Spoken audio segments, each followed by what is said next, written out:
the introduction to the accents. Now, this is going to be a very short video, but an informative one, right? Let's see what are the various accents included in listening. That means what kind of accents you'll be hearing in the listening module. They are possibly British accent, American accent, Australian accent, Canadian, Indian, and Russian. Now, I'm not saying these are the only accents you'll be hearing. Possibly you might hear more, but the chances are these are the most used ones. Which one will be used for 80 to 90%? I think you know already which one, right? But we'll see that as well. But for now, remember, if you have an idea about these a little bit even, you're good to go. Why do we have accents and why are we studying them? We need to understand the audio. Yeah, that's the main reason. Anytime you listen to an accent, this is the most important part, that you have to understand it. Trust me, if you do understand all the accents which I've mentioned, not a problem, right? And most of you do. But when things go a little bit fast, when somebody is speaking quickly, it gets a little bit difficult for us to understand accents. I remember when I was watching Sherlock for the first time, it was a horrible experience. Trust me, it was horrible. I had to include subtitles, but later it was into practice and I was fine. Now, what is the difference between pronunciation and accent? I'll tell you the difference. Here we have a word which is written this way. I'm going to pronounce it in a way. So this is called tomato in British accent. In American accent it's called tomato. They try to say this, they are very clear about their T, the British. In a British accent, in American accent they call it towards T. While in Indian accent and some of the Asian accent we try to combine both and we call it tomato. So from tomato we call it tomato. So we mix both, right? That's just pronunciation in each accent. You see, accent is a style of speaking. Pronunciation is how you pronounce a word. If this is incorrect, you will lose marks in speaking probably. But in listening, you gotta get this one clear because you don't have to speak, you have to understand. All right, so that's the difference. And I hope you understand what I mean by that. Okay. See, this is I was talking about earlier. Because the test is being created by Cambridge English, that is in UK, 80 to 90% will be British accent. That means all the audios, let's say, or not all, most of the audios will be British accent. Sometime when you're listening to another person in the audio, it will be Indian accent, Canadian accent, or American accent, or maybe Russian accent. Very rarely though. So we have to get British accent clear rather than anything else. Okay. Sadly, the problem is most of our movies that we watch are in American accent. I mean the Hollywood movies, what I mean by that. And we get to know words from here. I suggest you start watching British accent movies. Like you might have seen Harry Potter, and the accent which you hear in that movie is British accent. There are plenty of TV series that you can watch which are in British accent. Those will help you to go through the accent and the sound of the accent.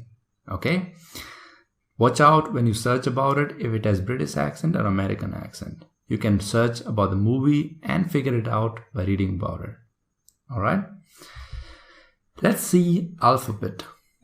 There are many doubts, or let's say there are many misconceptions. What is the difference between alphabet, words, and letters? So this is the first one I'm talking about, alphabet. Second one is letter. And the third one is a word. So letter is actually each symbol in a set of alphabet. Yes, you heard me right. From A to Z is a set of alphabet. This A itself is called letter. Letter A, B is a letter, C is a letter. We combine many letters to form words which make sense. For example, cat is a word in which C is a letter, A is a letter, and T is a letter.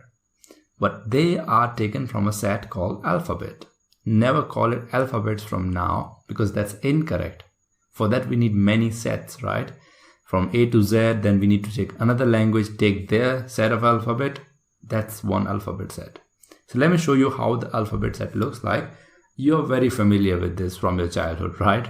The ABCs of English. The thing is, we started with ABCs of English. Now, why do we need this in British accent? Sometime, what they're going to do is they're going to ask you to write the name by pronouncing it. For an example, they'll say, my name is Matthew. Now, this is a name. A name will have to be pronounced, dictated to you, each letter separately. In that case, if you haven't read, you haven't understood the alphabet in British accent, you're gonna stumble somewhere because the A or E is a little bit different than Indian or Asian alphabet set. Yeah. So let's start with the way we say in India or in Asia and the way it is said in British accent. It's called A, but in American, or my bad, in British accent, it's called A. They pull the back and they call it like this, A. B is called B in here normally, but in British accent, it's called B. C, D, A. You see that the tone is like A. It's like going down from top. So A, F, G, H. A big difference comes here. It's I, not I. I is like literally dropping it down suddenly, but I. So this is A and I. Sometimes we make mistake between I and A. This is A and this is I. When they speak it out in British accent, we misunderstand them. Watch out for these two, okay? J, K, L, M, N, O, P, Q, R, S, T, U, V, W, X, Y, Z. You can see now there's kind of I tone in every letter they pronounce, and that's the way it is. So next time when they say M, A, T, H, E, W, that is Matthew. Yeah, please watch out for these two. These are the culprit for our mistakes. I have seen plenty of the people who are writing the test. They make mistake in this. Yeah. Moving ahead, we have numbers as well, which are important. Why are they important? I'll tell you. So when we are listening stuff, we'll be listening for phone numbers. Yeah. We'll be listening for PIN codes. Generally in section 1, when they are form filling, which we'll see in the coming video, they're gonna dictate the numbers, phone numbers, and you have to write as answers. So hence it's important for you to know about numbers. Yes, especially one number, and that is 0. It's the biggest hero. I would call it a villain actually. Most of the people, make mistakes in here. Or they are confused. What did they just say? Because 0 we think is just 0. It is pronounced in many ways. So the first one is not. Or not, depending on British and American. Not. It's not just 0. It's sometimes called not. You might have heard in movies. You might hear a 404 error. This is very common one that they say. They don't say 404. They call it 404, right? Second one is null. In little bit technical background, it's called null. Otherwise 0 commonly. And the last one, very famous one in UK, is O. So the phone number here is 0456 and remaining of it. So they start with 0456. You might think, what is this O now? Do I have to write O? By the time you think this much, already they have dictated the remaining of the number and you're gone. You will be in trouble. You're thinking, what just happened? Did I miss everything? And in this thing, you'll panic and 2 answers are gone. Just because of this villain. As I said initially, it's either a hero or a villain. Yeah. So what happens when they're dictating number? How to take care of this? There's something called mini pause that will be there when dictating number. Let me show you the difference how we think and how really a number are pronounced. So we think number are pronounced like this.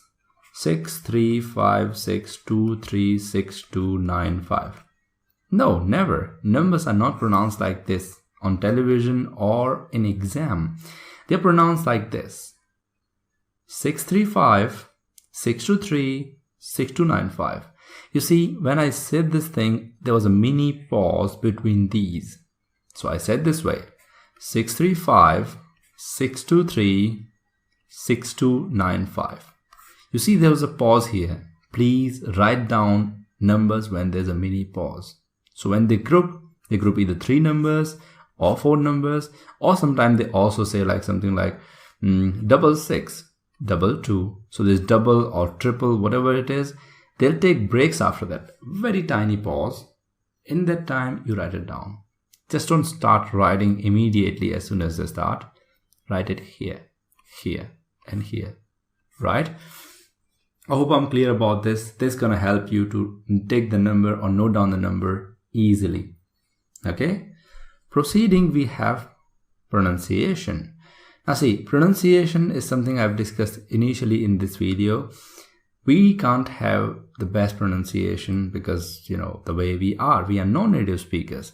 But still, what we can do is, if we are dedicated, we can try to get it as better as possible. Yeah, from our previous version. That's how it should be. Where can we get the best pronunciation or the perfect pronunciation? It's called dictionary.cambridge.org. Now, if you go to this website, this is the best source in my opinion. When you search a word, you will get pronunciation as B and A in there. And there will be an audio symbol in front of this thing. What you will get to hear is each accent that you can speak where it is pronounced. So it will be in British accent and American accent both.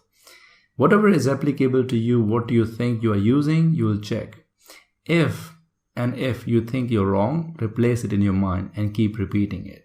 So what I generally do is, I look at a word, for example, this one which we have seen initially. I read the word and I say, this is tomato for sure. But then I listen to, in the website, in the British accent, they call it tomato. An American call it tomato. So definitely I'm wrong, right? Now, what to do with this website and how to practice? If you go to Wikipedia or any, you can search in Google itself, we have 1500 to 10,000 most commonly used English words. I would suggest you go in the middle, go for 5,000 most commonly used English words and keep searching these words in the website. So first you pronounce a word and you search in the website and check, oh, I was wrong. For that, you have to sit on the computer or your phone, pronounce the word first and check in the website. Okay, I was right. In that case, you tick it. Okay, this word is done. I know this word is done. I know. Maybe you might not know. Just cross it out. That means only practice required here, not other places, right? So this is how you're going to practice using dictionary.cambridge.org. They have a search bar. You can search and get the real pronunciation.